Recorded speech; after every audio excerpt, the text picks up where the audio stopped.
Welcome in, Clay Travis. I hope all of you are having a fantastic Friday. It is time for OutKick the show. Loaded schedule, by the way. I'm going to hop on Martha McCollum's show here in a few minutes on Fox News. I'll then be on with Sean Hannity tonight, talking about a lot of different big stories out there. So appreciate everybody out there who is a fan of those programs. Encourage you, as always, go download and subscribe to the Clay and Buck show. So, divisional round NFL playoff games. Right off the top, I want to give you my gambling picks, break down who I think is going to win, tell you why. And so I will start with the Saturday games, and I am looking right now at the live lines on the Saturday games. Chiefs are an 8.5-point favorite over the Jacksonville Jaguars, over under 52.5. I'm going to give you picks on everything, but I'll give you my four that I like the best. I like the Jags plus 8.5. Okay, I understand the way that the Chiefs have played in the playoffs. I understand that the Chiefs are well rested, that Patrick Mahomes is the best quarterback in the NFL right now, in my opinion, and that the Jags have been inconsistent, as witnessed by the fact that they could throw and turn the ball over, 4 interceptions and 1 fumble in the first half against the Chargers, and then bounce back and perform at a very high rate in the second half. I think the Jags are playing with house money here. And I think they are going to come out and throw the ball all over the field and let it rip. And at times, the Chiefs, over the past several years, I think even Chiefs fans would have to acknowledge this, have played down to the level of competition. So I'm giving you a very specific prediction here. I like the Jags plus 8.5. In fact, I like the Jags to go up at some point in this game by double figures before Patrick Mahomes rallies the troops and leads the Chiefs to a victory by 3 or 4 points, okay? So give me the Jags plus 8.5. Give me the over. I think this will be a very entertaining game. Over right now, 52.5. Jags and the over. Jags go up by double figures early, and everybody's asking the question, oh my goodness, is Trevor Lawrence's time really here? He's only 23 years old. My goodness, look at how quickly the Jags have turned it around, and everybody's going to be super excited in Jacksonville. And then the Chiefs will do what they often do, which is march back from a double-digit deficit and win this game by 3 or 4 to advance to the AFC Championship game. So that is the, I believe, early kick on Saturday, the Saturday afternoon game. Saturday evening game, I like the Giants. I like the Giants going up against the Eagles, and I like the Giants for this reason. 1, division game. These two teams know each other really well. 2, I am not sold that Jalen Hurts is 100% healthy in his shoulder right now. I think that could impact this game. 3, I think Brian Daboll has got everything rolling with Daniel Jones and this offense right now, and I think they will go into Philadelphia and have a chance to win this game late. I am taking the Giants plus the 7.5. I think I would lean on the under here if I had to pick a side on the over-under. Right now it's at, 48.5. And so that's the way that I would break down this game as we are looking at the Saturday games. I'm on the Jags plus the 8.5 and the Giants plus the 7.5 for the Saturday divisional round NFL playoff games. Sunday, early game. We've got the Bengals going up against the Bills. This is the game I am most excited to watch of all 4. If you had to rank in terms of interest level all of the games, I don't see how you go with anybody other than Bengals. Bills, close second with the Cowboys and the 49ers, but Bengals-Bills to me is an electric caliber game. You got Joe Burrow going up against Josh Allen. Bills with their final home playoff game of the season, no matter what. In fact, we will know for sure. Obviously, if the Jags potentially pulled off the upset, the Bills would be playing to host an AFC Championship game in Buffalo. That game is going to be played in Atlanta if, as my prediction will make it clear, the Bills and the Chiefs both advance, and I think they will. I'm going to take this number is so steep to me. I'm going to take the Bengals plus the 5.5. This number just seems too high. I know the Bengals have issues on the offensive line. I know if you watch the game against the Ravens, the Bengals offense did not perform at a high level. But ultimately, I just look at this number, and I think 5.5 is too many to give to Joe Burrow on the road. I like the Bills to win, but I think this number would have to be around 3 for me to be betting Bills. I just think there's value on the Bengals plus the points. Love the over here. Really think that the offenses get rolling. I'm on the over as well. Over 49.5 in this one. And so give me the Bengals. That's 3 straight underdogs. I understand. 3 straight underdogs that I am taking. Give me the Bengals and the over. All right, what about the final game Sunday afternoon to set the AFC and the NFC championship games? Cowboys on the road against the 49ers. Now, as a prelude here, I picked the Cowboys and the Bills to meet in the Super Bowl. I don't know in my sports media career, maybe I've done it. I don't think that I have ever gotten the Super Bowl right in the preseason, right? Pick the AFC and the NFC champion and end up with both teams right. It's actually pretty hard to do. So I like the fact that both my teams are still eligible and able to advance to the Super Bowl here. Ultimately, I'm coming down on the 49ers. I think the 49ers are playing the best of any team in the NFL right now. I really do. Now, Brock Purdy makes me a little bit nervous, right? Mr. Irrelevant. Guy has played at an incredibly high level so far, has not dealt with a lot of pratfalls, not a lot of difficulty so far in terms of dealing with poor play and having to come back and rally from a big deficit. So I like the way that the Cowboy offense is playing. I told you earlier in the week, I think Dak is the most proven of all of the NFC quarterbacks. Doesn't mean he's the best, but I think he's the most proven. And ordinarily, I would like that. But, man, I just look at the 49ers and the way that they are playing right now, and I think the 49ers are going to go to the Super Bowl. So if I was re-picking right now, I think I'd probably stick with the Bills in the AFC.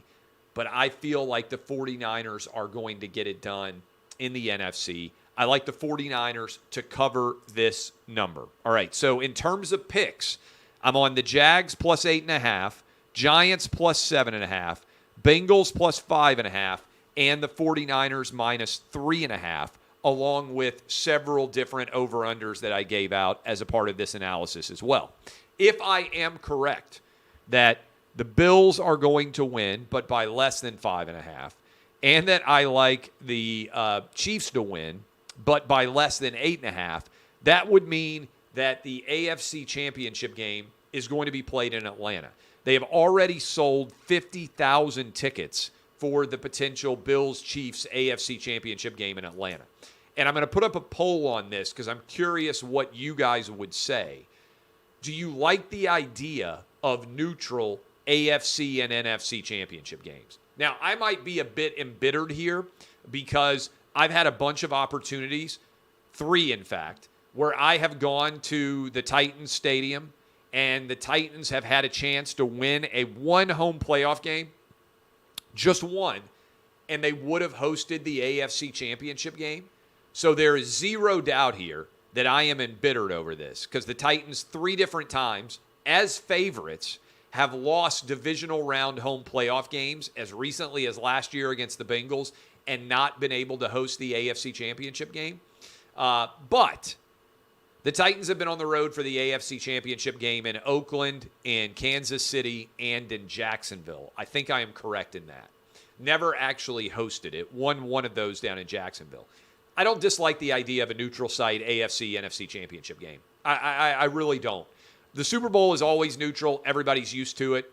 If you said, hey, whoever wins whoever's got the best record in the AFC or NFC champions gets to host the Super Bowl, a lot of people would say that was crazy now.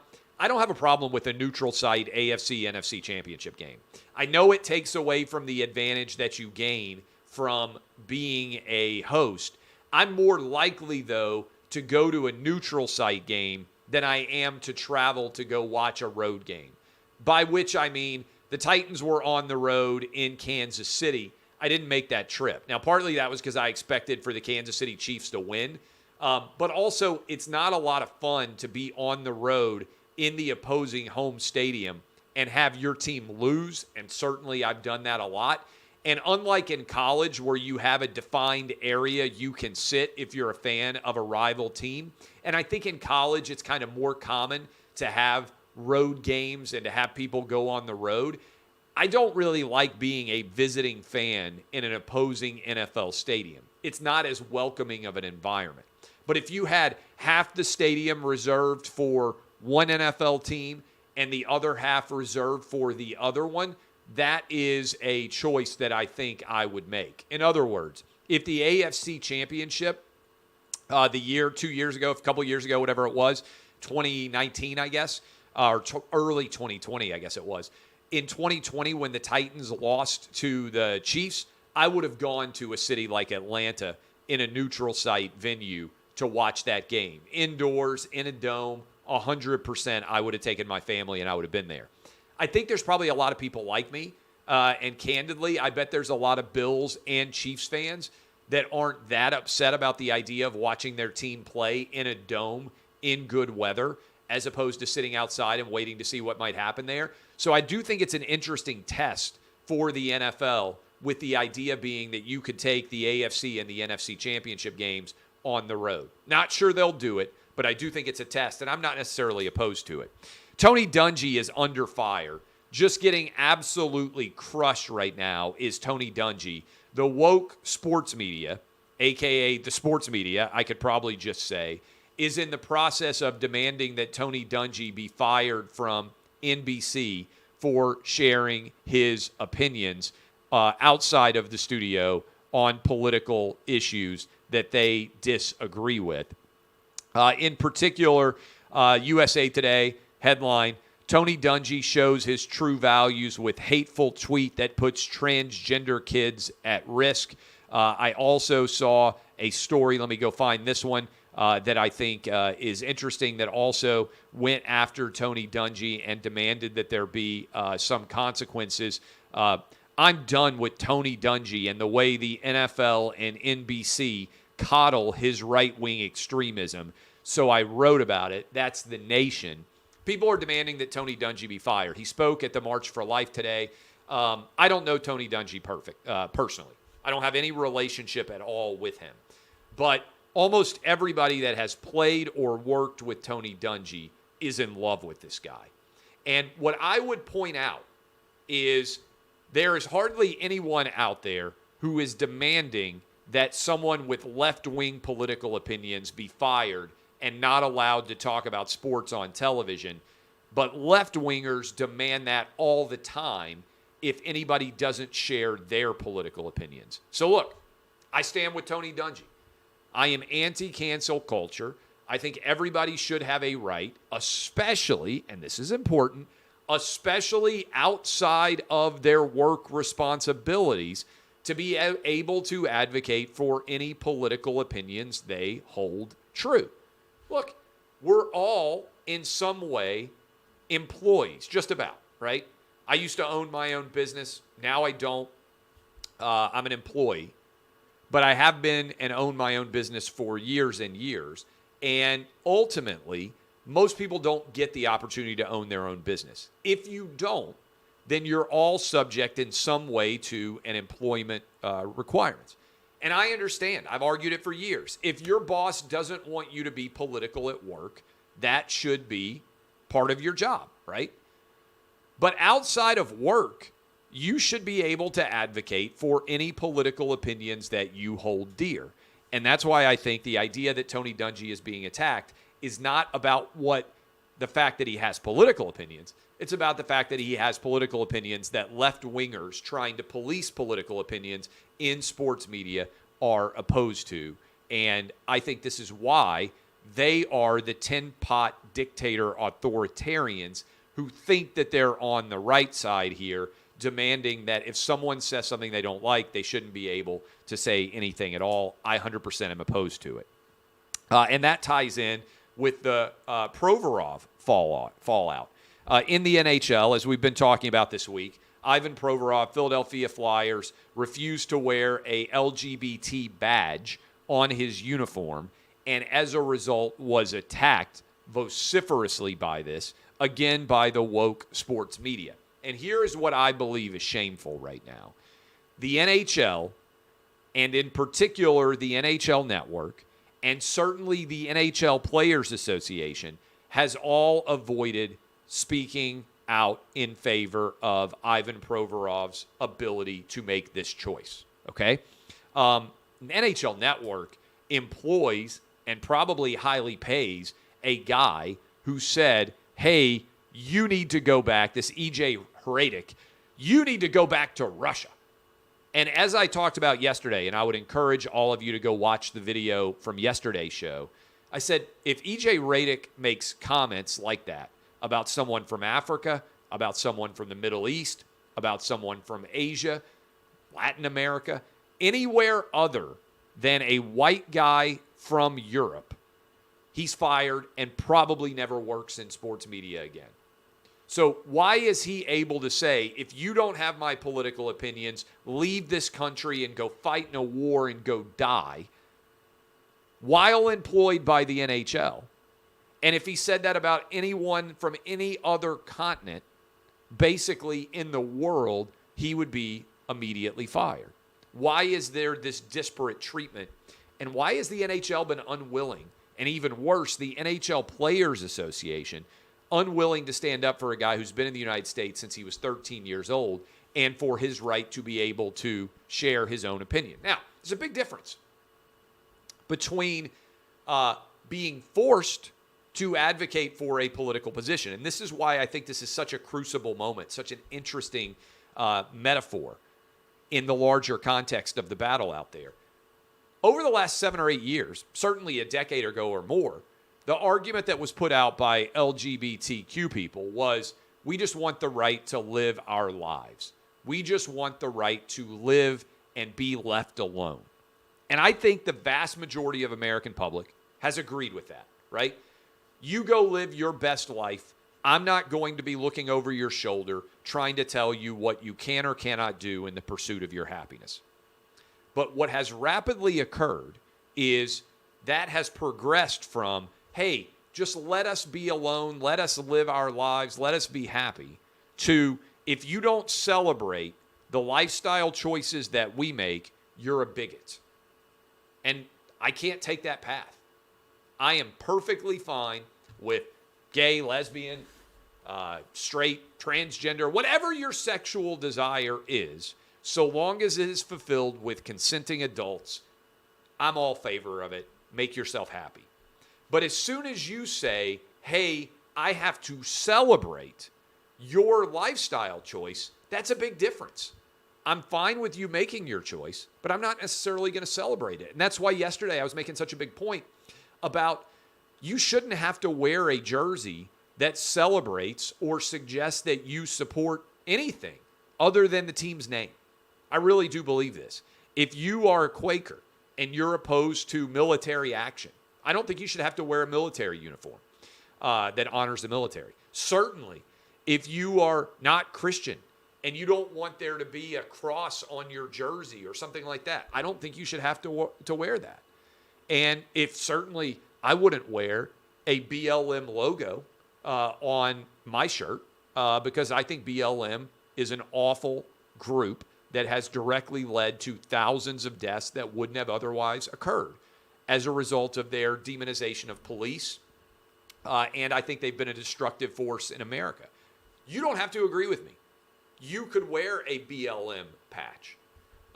In fact, I think the smartest move, and I've been arguing this for years, just play your sport.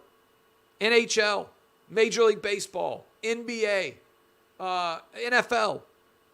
People like sports. Just do them. Don't worry about anything other than your sport.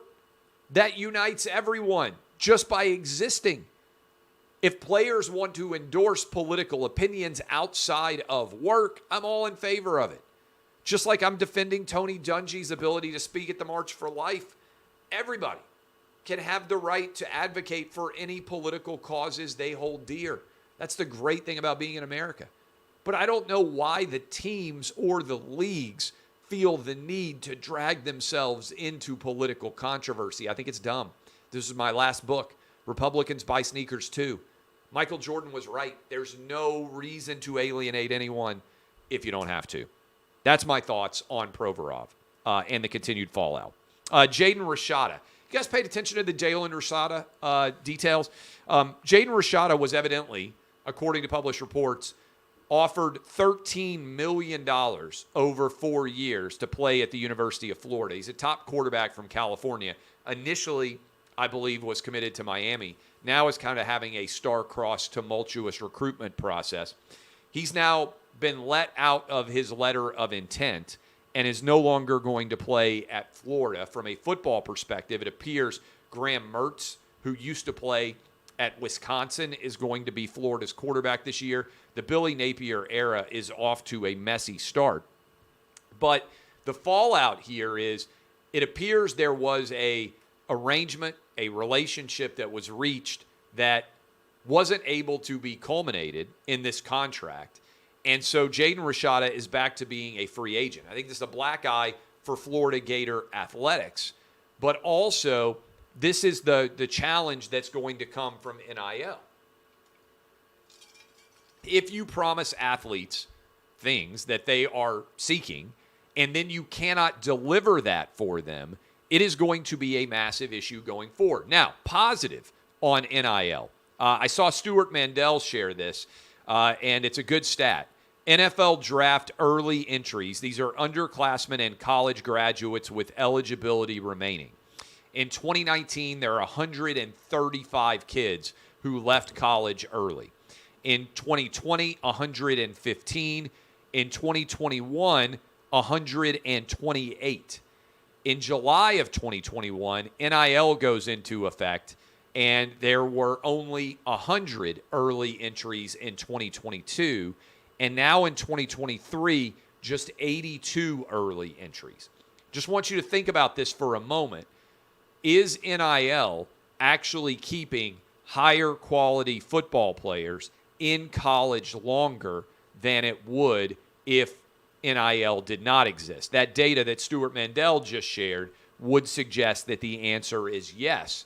And so I think people say, is NIL good or bad for college football? And everybody wants you to have a hot take. And my answer is, we don't know because it's so early. I can give you an argument. Hey, kids are staying in college longer. Quality of play in college football may be increasing. That is a positive. I can give you a negative. This kid, Jaden Rashada, and the University of Florida can't get things worked out, and so it's a mess. I think it's too soon to know how this paradigm shift is going to impact the larger college football community for those of us that are big-time college football fans. Finally, I'm about to go jump on Fox News, but I wanted to say thank you again. You can go read this release for yourself, but we now have PR at OutKick after 20 years of me being the sole PR person for everything that I do in my career. OutKick, this is a headline, finished 2022 as the fastest growing sports site in the fourth quarter with unique visitors. That is because of you guys. In the fourth quarter of this year, these are ComScore numbers. This is all public. You can go read it for yourself. In October, we had 12.2 million unique visitors on the OutKick website. That was the largest number we had ever done. And our fourth quarter audience was up a massive 235% from the fourth quarter in 2021. Again, these are ComScore numbers. These are not our internal numbers. ComScore kind of counts everything out there on the internet. And so I want to say thank you for all of you consuming OutKick content. Thank you for all of our employees. And thank you to everybody out there who is going to be discovering OutKick in 2023 in advance, because it is going to be a compelling and incredible year for OutKick across the board in 2023. All right. Love all you. Have fantastic weekends. Enjoy the games on Saturday and Sunday. I'm on the Jags plus 8.5, Giants plus 7.5. I'm on the Bengals plus 5.5, and the 49ers minus 3.5. Get rich, kids. DBAP unless you need to SBAP. I am Clay Travis, and this has been OutKick, the show.